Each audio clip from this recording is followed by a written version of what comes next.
Good morning. So today we are going to read Fancy Nancy and My Family History by Jane O'Connor. Pictures based on the art of Robin Prius Glasser. Ready? Do you know about your ancestors? They are people in your family who lived long ago. You say it like this: ancestors. Isn't that a great fancy word? Ancestors. We are writing ancestor reports in class. Bree is writing about her great-grandfather. He is 90. He was a war hero. Robert's great-grandmother is 100. She came to America on a ship. It almost sank.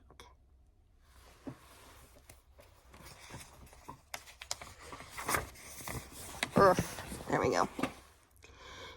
You are both lucky, I tell my friends. You know your ancestors. All of mine are deceased. That's a fancy word for dead. That night, my grandpa calls. He is coming to visit soon. His parents are my great-grandparents. So I ask, were they famous? Did they have adventures? There we are. Grandpa says no. They were nice, ordinary people. Ordinary? That's like plain. I wish I had fancy ancestors.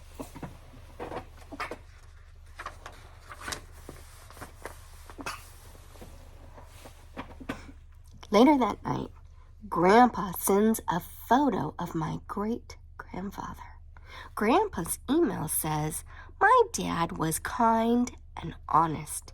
He only lost his temper once. I broke a teapot and blamed my sister. And Dad wasn't upset about the teapot.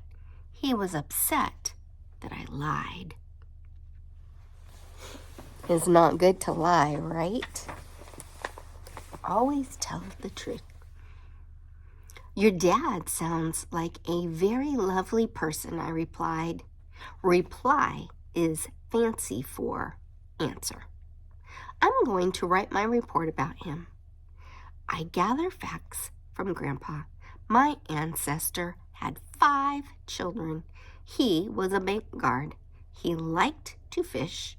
He lived to be 74.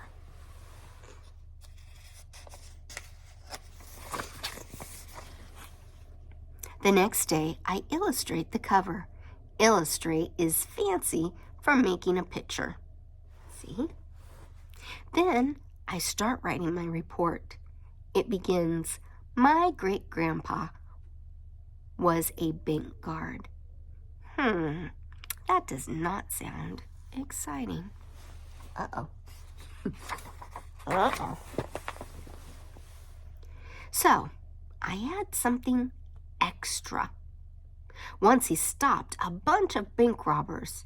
Yes, that sounds very exciting. Next, I write, my great-grandpa loved to fish. Then I add some more exciting stuff. One time, he caught a shark. Now, her great-grandpa was very honest, a very kind, honest person, right? And what did he get mad at her grandpa for? Lying. And what is she doing when she's making the story fancy? She's lying. The next day, Clara and Yoko both read their reports. I do not mean to brag, but mine is way more interesting.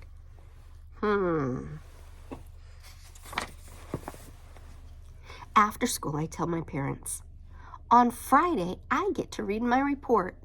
My dad says, great, Grandpa's coming on Thursday. He can go to school with you. He is so proud that your report is about his dad. Uh-oh. Uh-oh. If Grandpa goes to school with her, he's going to hear that report and know what? It's a lie. We should not lie. I forgot about Grandpa coming.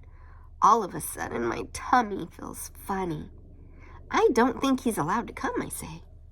My mom looks at me. Of course he can come. Don't you want him to come?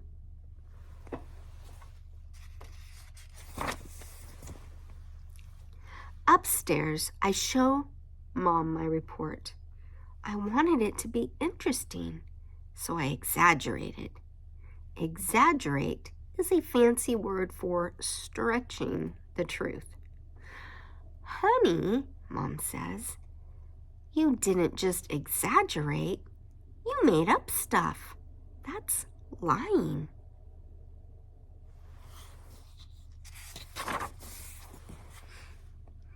I remember the story about the broken teapot.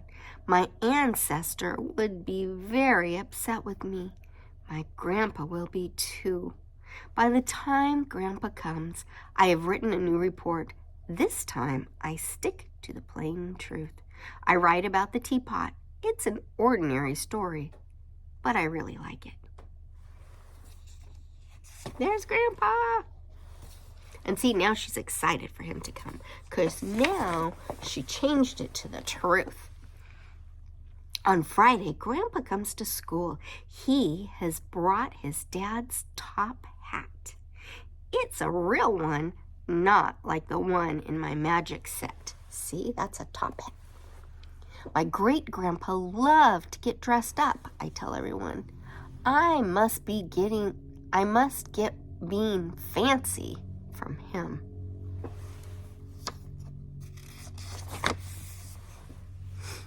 Okay, here are our words. Ancestors are people in your family who lived long ago. You say it like ancestors. Deceased means dead. Exaggerate is to stretch the truth.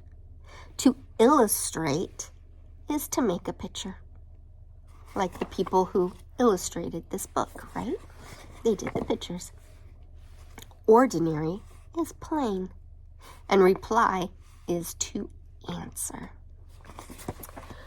Well, I hope you like Fancy Nancy's story about her family history, and I hope you will remember her next time you go to exaggerate, because the truth is better.